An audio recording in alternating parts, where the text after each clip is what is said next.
compartirles mi pantalla.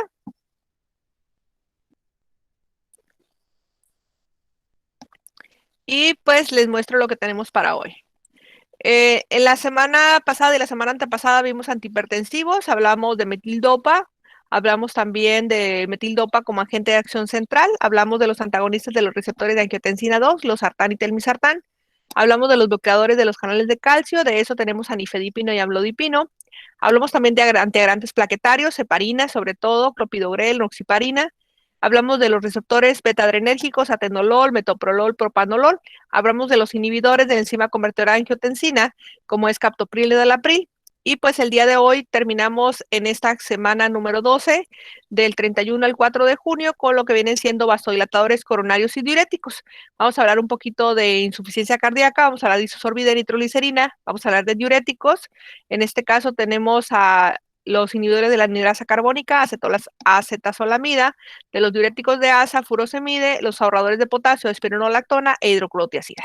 Eso es lo que tenemos para el día de hoy. Esperemos que haya muchas dudas y pregunten para echarles mentiras. Por favor, ayúdenme en este momento a registrar su asistencia, empezando por favor con su apellido.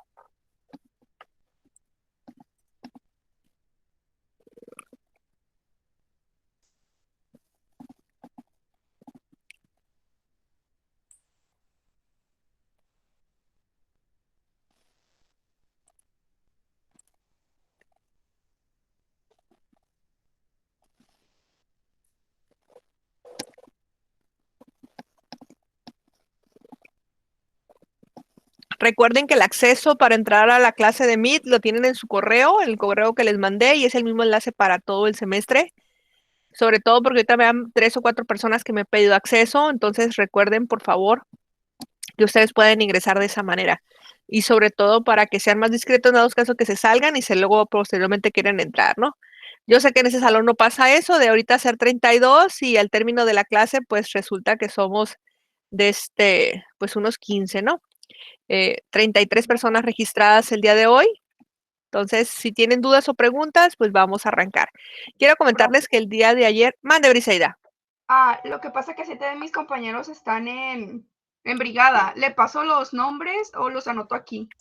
Pásamelos por favor en un Telegram. documento, una imagen, ajá, sí, por Telegram, completitos, por favor. Si tienes en qué brigadas están, excelente, y si no, pues lo cotejo con la lista que me mande la dirección.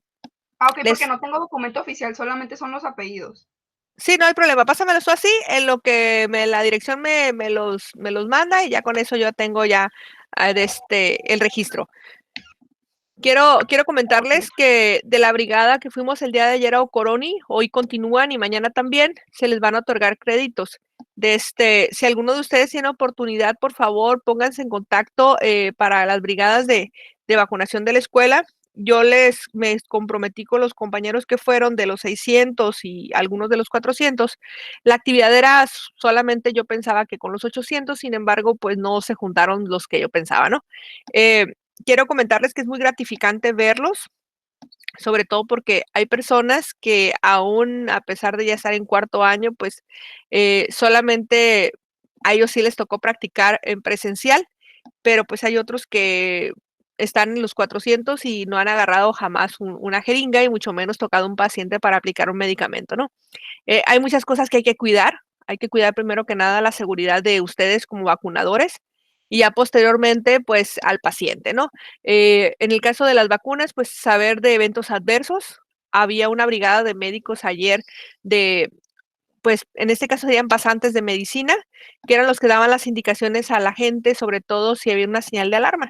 Quiero comentarles que hubo una gran variedad de casos en particular para dudas sobre la vacuna. Muchas personas hipertensas que utilizan fármacos como los antiagregantes plaquetarios. Una de las cosas que se contraindica es en el uso de aspirina, sobre todo en dosificaciones de 500 miligramos que tenga el paciente, porque la vacuna que colocamos ayer, la de AstraZeneca, digo colocamos porque yo andaba ahí de metiche, de para poder ayudar a la gente, pues le damos ciertas indicaciones.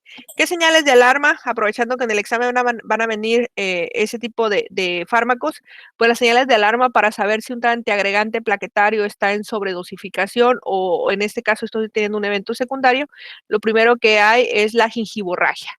¿Qué es la gingivorragia? Es que mis encías me sangran con facilidad cuando me cepillo los dientes o incluso sin razón aparente, al igual que la presencia de quimosis o moretes que pudiera presentar el paciente. Entonces, el riesgo de hemorragias es algo que nosotros tenemos que valorar bastante en el paciente. Entonces, ¿qué pasa si aplico una vacuna y mi paciente está, en este caso, con el uso de antiagregantes plaquetarios o anticoagulantes? Pues el paciente, la hemostasia, los tiempos de coagulación van a estar alargados.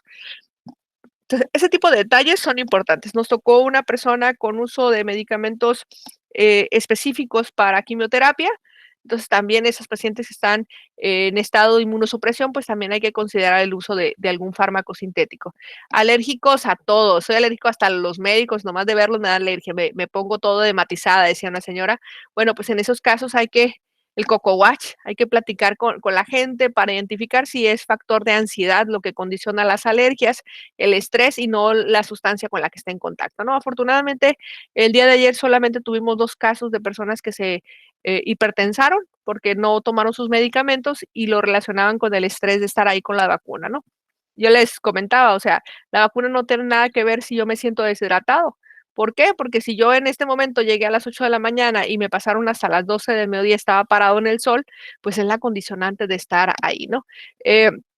¿Por qué les comento eso? Porque ustedes van a tener contacto con el paciente al momento de hacer la técnica de asepsia, antisepsia, como no queriendo, en ocasiones tocamos la piel del paciente y si nuestro paciente está deshidratado, está ansioso, nosotros lo vemos que tiene una situación de que está sudando demasiado, hiperemesis, no se llama hiperemesis, ¿cómo se llama cuando el paciente tiene hiperhidrosis, cuando el paciente suda de más?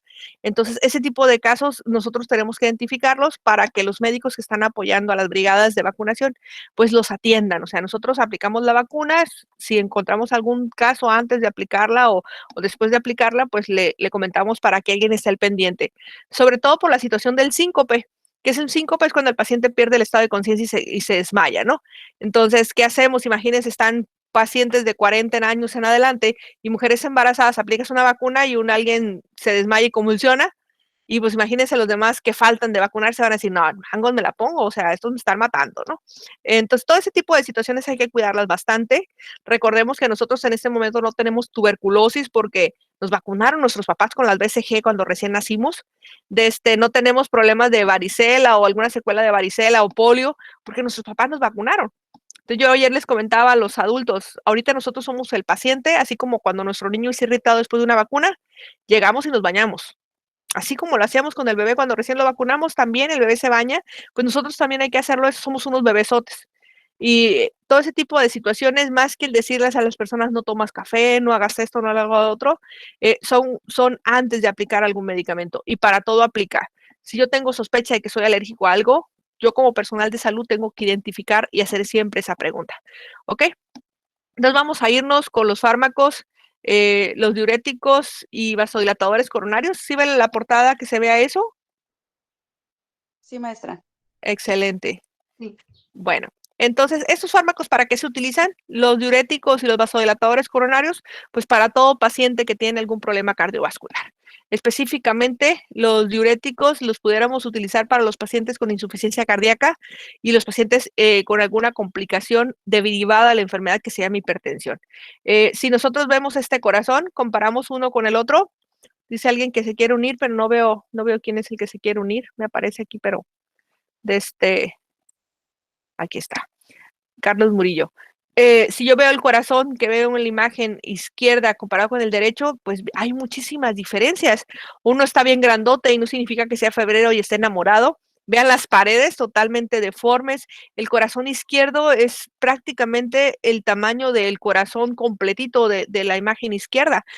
Vean, no se alcanzan a visualizar más que apenitas la aurícula derecha, pero el ventrículo derecho está como si fuera un fideo, está aplastado. Entonces, imagínense nada más para bombear este corazón derecho hacia lo que vienen siendo los pulmones, el esfuerzo que tiene que hacer. Eh, y este corazón izquierdo, si quiere hacer fuerza, pues va a ser tremendamente complicado. Imaginémonos que este corazón es un calcetín o un zapato del número 4 que acabamos de comprar nosotros porque vamos a ir a una graduación, nos invitaron los alumnos de esta generación a una graduación y vamos a ir a ver cómo es esa cosa, que hace mucho que no sabemos cómo es. Y ese de aquí, pues resulta que es cualquiera de las maestras que son, en este caso, las madrinas. En mi caso, yo no compro vestido, yo me pongo el mismo para las mismas graduaciones en el año. y yo lo desquito. Entonces, si yo me compré mi vestido hace del 2010 y me sigo poniendo el mismo ahora en el 2021, si ya tiene 11 años mi vestido, por supuesto que ahorita ya ni aprieta, pero yo ando bien a gusto. A gusto para bailar la chona y lo que se ponga. Y en este caso, este corazón, si quiere bombear la sangre, tiene que hacer un esfuerzo mayor. ¿Por qué? Porque las paredes están totalmente delgaditas. ¿Qué pasa si yo pienso, en vez de corazón, que estos fueran 2 globos? ¿Cuánta presión tengo que hacer en este para que se reviente? O sea, del exterior hacia el corazón y de acá. Entonces, si juego a los bombazos, este lo voy a tirar unas 20 veces y no se va a tronar. Este, con el primer contacto que tenga cualquier superficie que esté, en este caso, filosa, inmediatamente va a perder lo que viene siendo la continuidad. Entonces, este corazón es tremendamente difícil que bombee la sangre, y la sangre que viene de los pulmones para que se vierta en ese ventrículo izquierdo, después de la aurícula izquierda, va a ser tremendamente complicado que llegue a los demás. Entonces, ¿qué pasa si yo no oxigeno? Pues tengo disnea. La disnea, cuando el paciente tiene un corazón aquí, va a ser a grandes esfuerzos.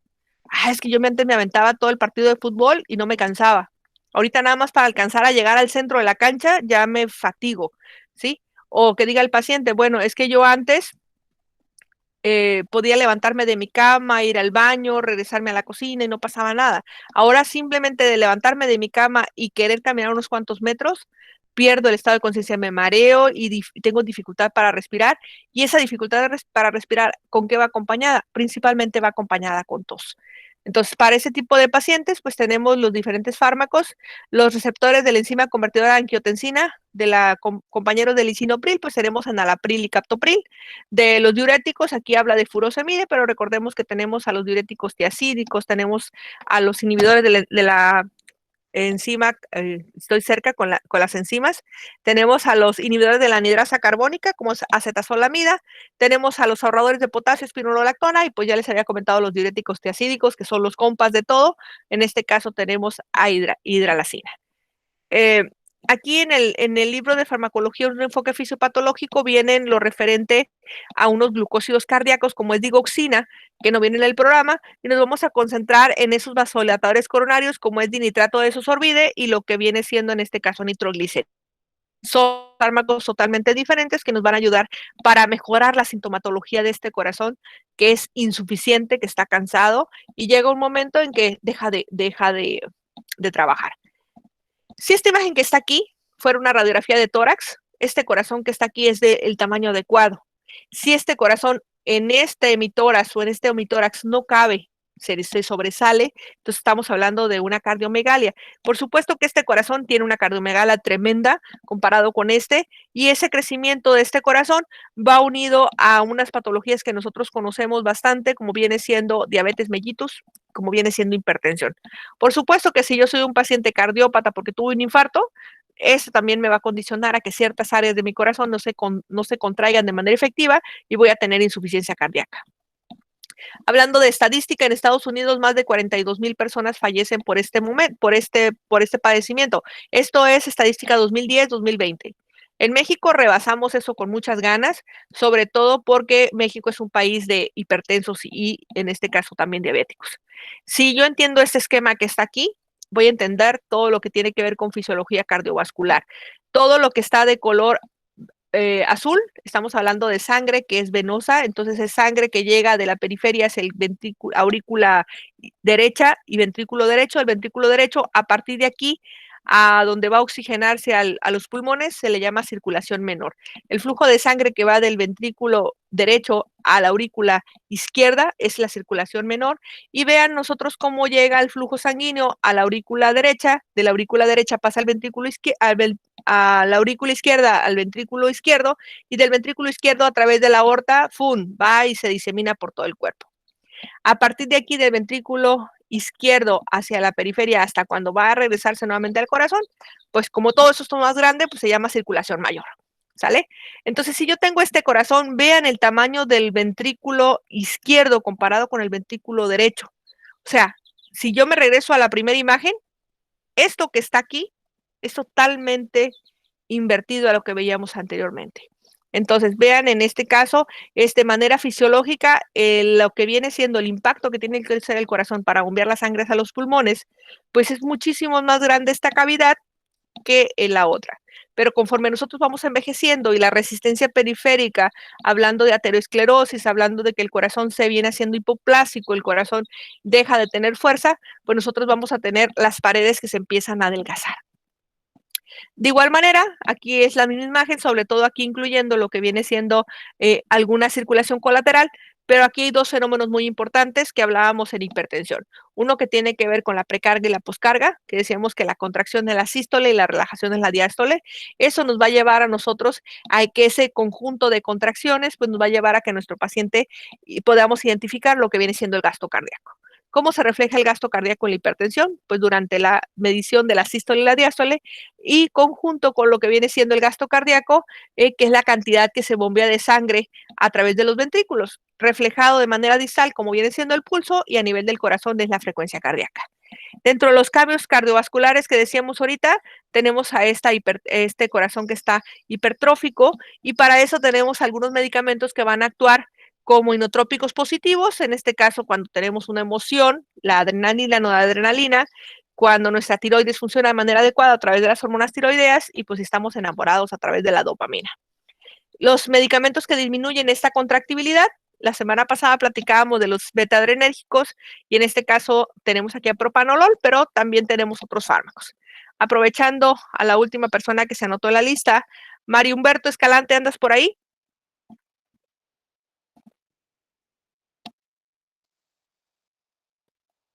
Brian García. Aquí, profe.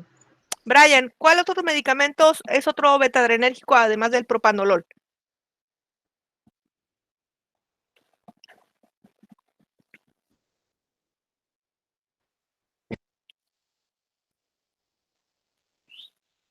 Cristian Michelle Bojorquez, aprovechando que vas llegando ahí de pancita.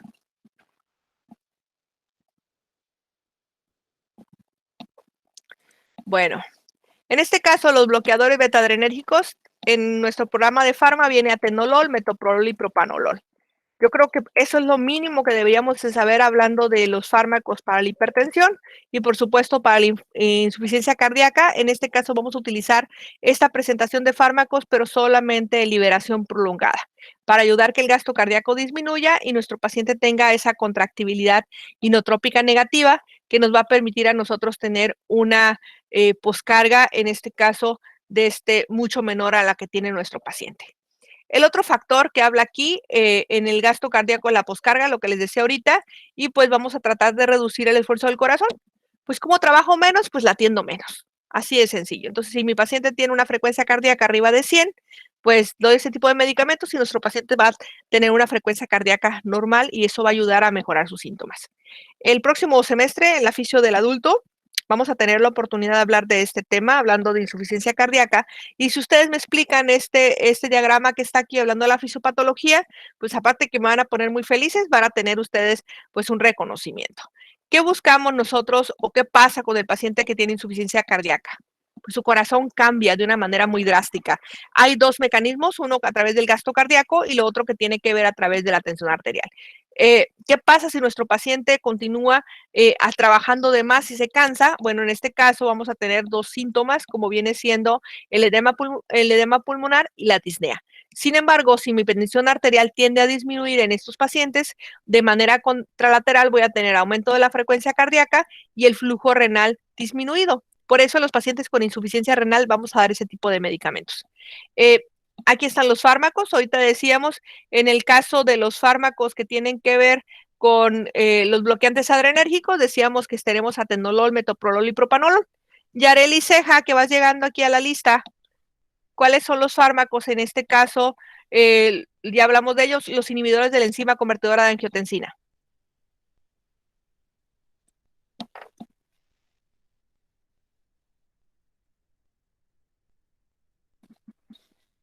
En este caso, ya lo mencionábamos ahorita, tenemos a risinopril, pero también tenemos a captopril y enalapril. ¿Qué hacen ese tipo de medicamentos? Pues nos van a ayudar a nosotros a tener un efecto directamente sobre el corazón. aumentando el gasto cardíaco, disminuyendo la tensión arterial y el volumen de líquidos. Van a actuar a nivel del endotelio de las arteriolas, pero también actúan a nivel de lo que viene siendo en este caso de forma renal. ¿Ok? Los inhibidores de la ECA actúan también, entonces, al igual que los diuréticos, haciendo que el gasto cardíaco se reduzca. Entonces, aquí tenemos nosotros una oportunidad para disminuir la presión arterial. En esta imagen nosotros vemos entonces cuáles actúan a nivel de la arteriola, a nivel del riñón y a nivel del corazón, para tener nosotros la oportunidad fisiológica de ayudar a nuestro paciente.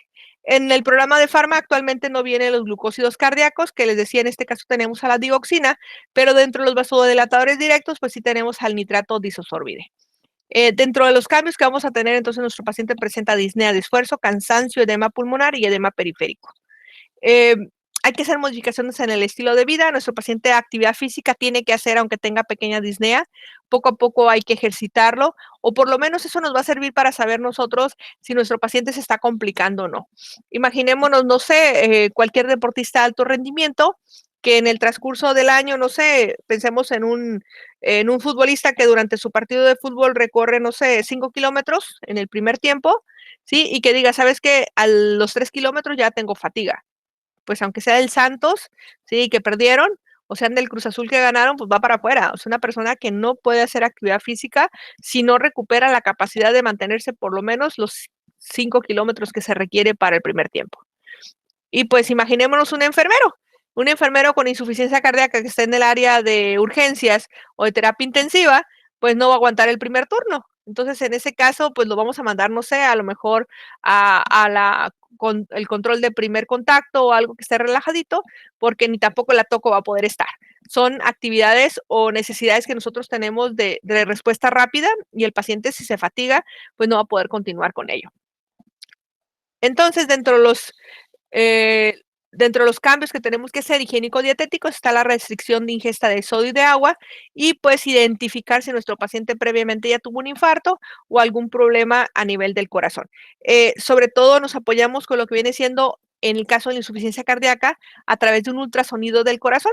Vamos viendo nosotros, así como la embarazada, en el caso del corazón vemos cómo se empieza a dilatar y mantener mayor volúmenes dentro de esas cavidades. Esta es una imagen que viene en el libro de farmacología de un enfoque fisiopatológico, donde nos habla de los diferentes fármacos, hablando de insuficiencia cardíaca. Los invito a que ustedes lo revisen. Bueno, si me voy de manera general a hablar de los IECA, les decía lisinopril, captopril, enalapril. Los efectos secundarios, la semana pasada decíamos, hablábamos de la tos, pero también tienen hipotensión ortostática. ¿Ok?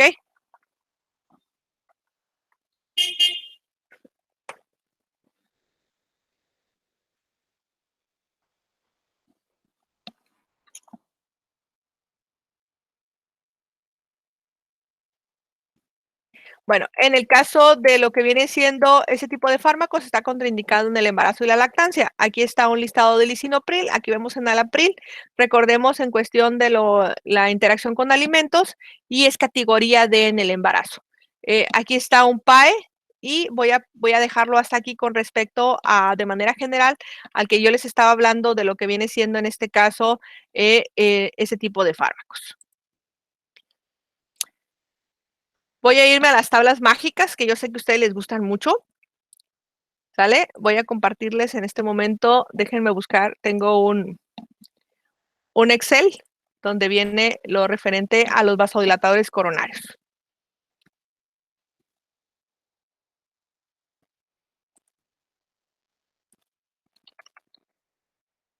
Bueno, ¿qué es un vasodilatador coronario? Un vasodilatador coronario es un fármaco que va a ayudar a dilatar lo que viene siendo las arterias o los vasos sanguíneos que llevan la sangre al corazón. En este caso, hay una teoría que habla del desequilibrio de aporte de líquidos, y hay otro que habla de los efectos que tiene el corazón. Si hablo de nitroglicerina es un medicamento que vamos a utilizar para la angor pectoris o la angina de pecho, sí, que va relacionado con lo que viene siendo el estrechamiento de las arterias coronarias. En este caso es un vasodilatador tanto arterial como venoso, y va a permitir lo que nosotros ocupamos en este momento para nuestro paciente, que es la disminución de la precarga, la disminución del gasto cardíaco y de la presión arterial. Además de tener un efecto directo a las arterias y las venas, también produce una vasodilatación cerebral y aumento de la presión intracraneal. Entonces hay que cuidar bastante ese tipo de situaciones. Se prefiere sublingual, sin embargo, lo vamos a tener en presentación en parches y, por supuesto, eso nos va a permitir que nuestro paciente tenga distribuido en lo que viene siendo el flujo sanguíneo de una manera efectiva durante el tiempo que nosotros necesitamos el tratamiento. Se utiliza en los pacientes cuando tienen una fase aguda, pero también se utiliza en la profilaxis de la angina de pecho estable. ¿Qué significa eso de profilaxis en la angina de pecho estable? Si yo sé que tengo insuficiencia cardíaca y el día de hoy tengo que ir a recoger mis vacunas al IMSS y lo tengo que hacer yo o ir a una vuelta directamente al banco o algo y tengo que ir yo y sé que eso me genera fatiga, me puedo colocar un parche de nitroglicerina y hacer mi actividad. Voy a tener ese efecto de vasodilatador coronario durante esa temporalidad. Si tuve un infarto, durante la fase aguda del infarto también se puede utilizar. Y en el paciente que tiene insuficiencia cardíaca congestiva, ¿qué significa? Si me pongo en posición de cúbito dorsal, me da disnea, entonces me tengo que poner en semifowler. ¿Por qué? Porque si me acuesto voy a tener tos y dificultad para respirar. Entonces al paciente lo pongo en semifowler y mejora sus síntomas. Entonces, en ese caso yo voy a utilizar nitroglicerina. Vean la presentación, aquí dice que vienen parches, vienen ámpulas también y viene lo que viene siendo en grajeas y viene en spray. Ese spray se utiliza así como cuando alguien quiere quedar bien en las películas y se hace un disparo en la boca. A nivel de lo que viene siendo las venas raninas, ahí se utiliza. Las contraindicaciones, está contraindicado a los pacientes con hipotiroidismo, problemas renales graves. Dentro de los efectos secundarios, pues está cefalea, se administra por vía oral, sublingual, tópica, transdérmica, hay diferentes presentaciones y por indicación de los pacientes de insuficiencia cardíaca. Otro de los vasodilatadores coronarios tenemos isosorbide. Ese también viene en presentaciones sublinguales o masticables. Este se utiliza principalmente cada 6 u 8 horas y lo combinamos con otro tipo de fármacos. O sea, no lo usamos solito porque genera resistencia al igual que la nitroglicerina. Hablando de su dosificación, si se administra por vía oral, solamente un 22% de ellos tiene biodisponibilidad, la otra no se utiliza. Sin embargo, si lo utilizo sublingual, eso se puede sostener de un 55 a un 75%, sobre todo en los fármacos de liberación prolongada. Recordemos, ahorita les mencionaba cuando hablaba de los fármacos betabloqueadores, que decía, si utilizo metoprolol, propanolol para insuficiencia cardíaca, que sea de liberación prolongada, en este caso isosorbide de liberación prolongada también me ayuda un poquito más. Los efectos de este fármaco van a ser mucho más cortos si lo utilizo en administración sublingual, sin embargo, el efecto terapéutico va a ser más rápido. Esa es una tablita donde yo puedo hacer un comparativo hablando de la nitroglicerina sublingual, ¿sí? Que tengo una duración hasta de 10 a 30 minutos y la isosorbide, en este caso sublingual, me va a dar un efecto terapéutico hasta de 1 hora. Entonces, dependiendo de lo que necesite mi paciente, yo las voy a utilizar. Tengo nitroglicerina de larga acción, tengo en los parches que les decía ahorita, vean, este me da un efecto terapéutico muchísimo mayor, pero la isosorbide, en este caso, en presentación, hablando de liberación prolongada, me da un efecto hasta de 10 horas, que es prácticamente igual que lo que me daría un parche de un paciente con nitroglicerina. Entonces, yo puedo comparar a mi paciente, primero que nada, efectos secundarios y contraindicaciones. Aquí está isosorbide lo tengo en presentación tabletas, ¿sí? Está contraindicado en el embarazo, sobre todo hay alguna interacción que pudieran tener estos fármacos con el alcohol. Ojo, si el paciente tiene disnea y se siente mal, esperaríamos nosotros que deje sus situaciones de toxicomanías, pero en algunos casos continúan con ellas. Hay presentación hablando de isosorbide en forma de nitrato de isosorbide o de mononitrato de isosorbide y cada uno de ellos tiene sus particularidades. Pero con que ustedes me digan isosorbide es un vasodilatador coronario y nitroglicerina, en este momento yo me quedaría feliz y que entendieran la fisiopatología de la insuficiencia cardíaca. ¿Ok? Bueno, voy a cerrar esto de aquí. ¿Alguna pregunta, jóvenes, referente a ese tipo de medicamentos? Profe, Mande. cuando usted menciona liberación prolongada, se está refiriendo al tiempo que dura en el organismo. Sí, La liberación de ese medicamento va a ser quizá de 12 a 24 horas, o sea, voy a dar una dosis para todo el día y el medicamento poco a poco va a ir haciendo el efecto terapéutico para mantener ciertas concentraciones en sangre. Por ejemplo, si yo tengo enalapril y captopril y lo tomo por vía oral, para que me baje la tensión arterial va a ser de manera paulatina. En el transcurso de media hora, una hora, yo voy a empezar a tener mis cifras tensionales hacia la baja. Pero si yo lo pongo, en este caso, sublingual, a los 5 minutos yo voy a tener efectos de hipotensión y mi paciente se va a sentir fatal. Entonces hay que cuidar bastante todo eso. ¿Ok? ¿Sí se explicó más o menos eso? Sí. Bueno, en ese momento les estoy compartiendo lo que viene siendo en cuestión de diuréticos. En este caso les comentaba con respecto a los diuréticos que tenemos. Aquí están cuatro tipos: los inhibidores de la anhidrasa carbónica, cetesalamida, diuréticos de asa, furosemide, ahorradores de potasio, espironolactona, y los diuréticos tiacídicos, hidroclorotiazida. ¿Qué diferencias tienen unas de otras? Bueno, las diferencias radican en el riñón. En las diferentes partes de la nefrona es donde yo voy a tener el efecto de este medicamento, o de estos medicamentos, perdón, que me van a permitir que yo aumente la producción de orina, que en clases pasadas les comentaba yo que nosotros vamos a producir aproximadamente 1,700 mililitros de orina en 24 horas. De manera funcional, la nefrona es la unidad funcional del riñón y tenemos una porción que se llama glomérulo, que es el corpúsculo renal. Tenemos un túbulo proximal, en este caso tenemos también la continuidad del asa de Henle, el túbulo distal y un túbulo colector. Entonces, en ese túbulo proximal, nosotros vamos a tener una reabsorción aproximadamente del 60% de agua y eliminamos electrolitos, un 40% de electrolitos, es bastante. En la asa de Henle, que es donde actúa normalmente la hidroclorotiazida, aquí tenemos nosotros una eliminación de agua aproximadamente del 17% y elimino también electrolitos, ¿sí? Un 35% de electrolitos se eliminan en el asa de Henle a través de la hidroclorotiazida, los diuréticos tiacídicos. Sin embargo, en el túbulo contornado distal, vean, solamente un 10% de los electrolitos. En el túbulo colector de 2 a 5. Entonces, dependiendo de lo que yo quiero eliminar, voy a decir la potencia que van a tener ese tipo de medicamentos, sobre todo porque yo filtro aproximadamente 180 litros de sangre para producir orina, ¿sí? Que esta va a ser 1,700 mililitros o 1,800 mililitros, hablando del 1 o 2%. Entonces, en esta nefrona, cada segmento va a utilizar la oportunidad de filtrar, en este caso, tanto electrolitos como lo que viene siendo el agua. Entre mayor velocidad de formación de orina y electrolitos van a ser lo que nos va a permitir a nosotros poder utilizar para un paciente para que mejore. Recordemos en este caso las indicaciones más comunes que vienen siendo los pacientes hipertensos, los pacientes con problemas a nivel del riñón e insuficiencia cardíaca. Ojo, aquí viene también problemas hepáticos, pero ahorita vamos a ver que algunos se contraindican en el paciente con problemas de hepatopatías. Entonces, en el caso de los inhibidores de la anhidrasa carbónica, estos van a actuar principalmente en lo que tiene que ver bloquear a esta enzima y reabsorben bicarbonato. Los diuréticos de asa o los diuréticos tiacídicos, en este caso también hacen lo que viene siendo la reabsorción de calcio y magnesio, pero eliminan principalmente sodio y potasio. Los diuréticos tiacídicos eliminan lo que es sodio, cloro y agua. Los ahorradores de potasio, estos van a actuar en el túbulo colector, que decíamos que el túbulo colector tiene una eliminación muy poquita, del 2 al 5%.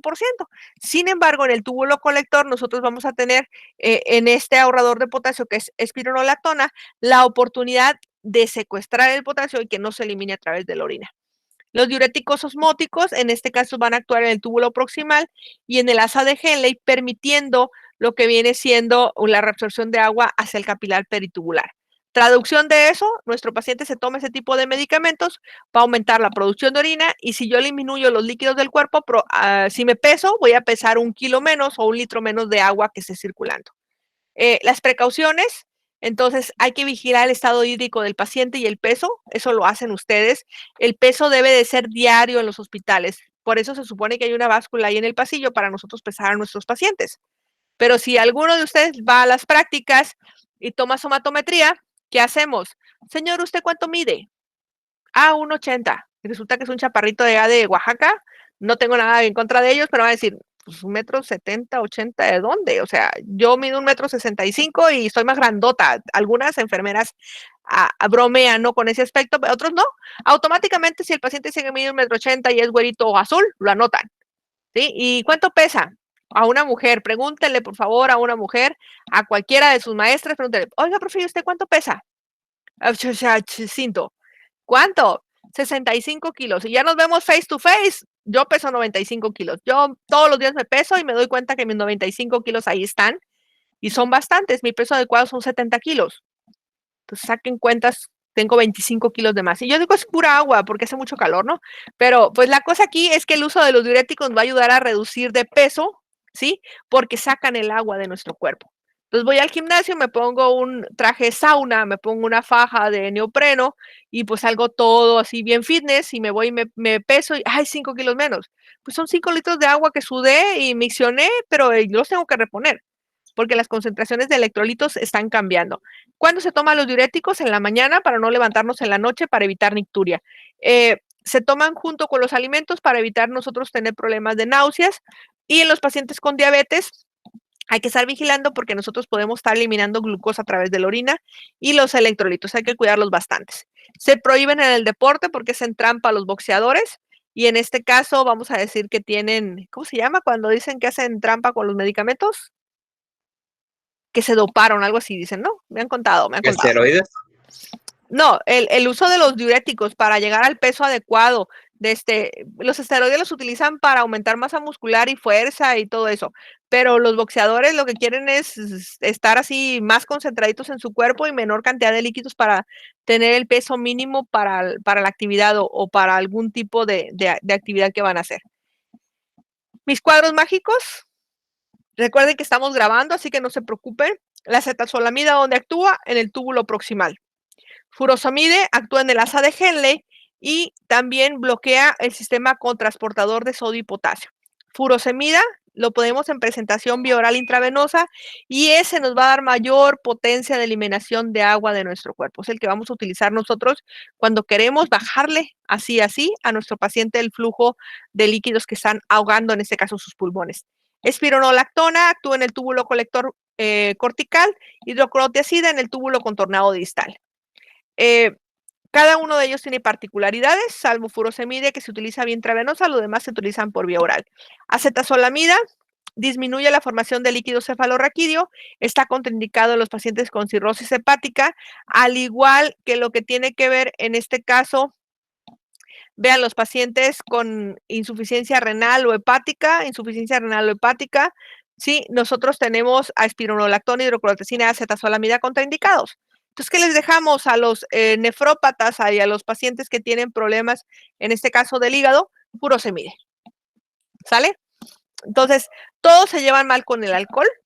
Si yo estoy tomando un diurético y tomo alcohol, voy a aumentar todavía más lo que viene siendo la excreción de agua y nuestro paciente va a tener problemas muy importantes. Espironolactona, que es un ahorrador de potasio, ojo, tiene problemas en cuanto a sus efectos adversos, que viene siendo el crecimiento mamario, impotencia sexual y problemas de hipertrofia prostática.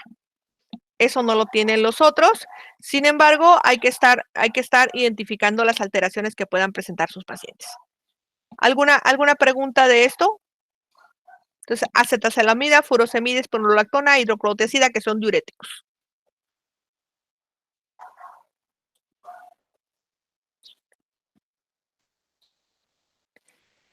Bueno, si no tienen dudas, jóvenes, que tengan excelente día. Pónganse a estudiar. Hoy hay quiz, jueves de quiz, viernes de examen y de su ensayo, que es a mano, de 5 a 6 hojas, de toda la unidad, que son 3 semanas. Hay que subirlo, por favor, a donde va y prepárense porque ya vamos a la mitad de farma. 18 de julio aproximadamente termina el semestre, así que... Profe, Mande. tengo una duda sobre el ensayo. Mande. ¿La se cuenta por un solo lado o se va a contar una sola hoja por los dos lados? Pues como tú vas a escaneármelos todos, yo los voy a ver todos por un solo lado. Por eso, pero como son 6 hojas, son 6 Cuartillas. ¿Es que le tengo que mandar 6 cuartillas o 6 ¿Sí? hojas literal que sean 12 6 cuartillas. Ah, ok. Eso es aproximadamente lo que piden. Hay unas personas que me hacen un resumen muy bonito de 5 hojas. Hay otros que hacen resúmenes muy terroríficos de 25 hojas. Pero pues ahí depende que lo hagan individual y que entiendan lo que están poniendo ahí y ténganlo a la mano para el examen, para que no batallen en el momento de hacer el examen. Ay, que yo anoté esto y ya no batallan. ¿Sale? Ok. Ándeles, pues. Gracias. Excelente día, jóvenes. Adiós, gracias, profe. Bye. Adiós, profe. Bye. Bye. Adiós. Nos vemos.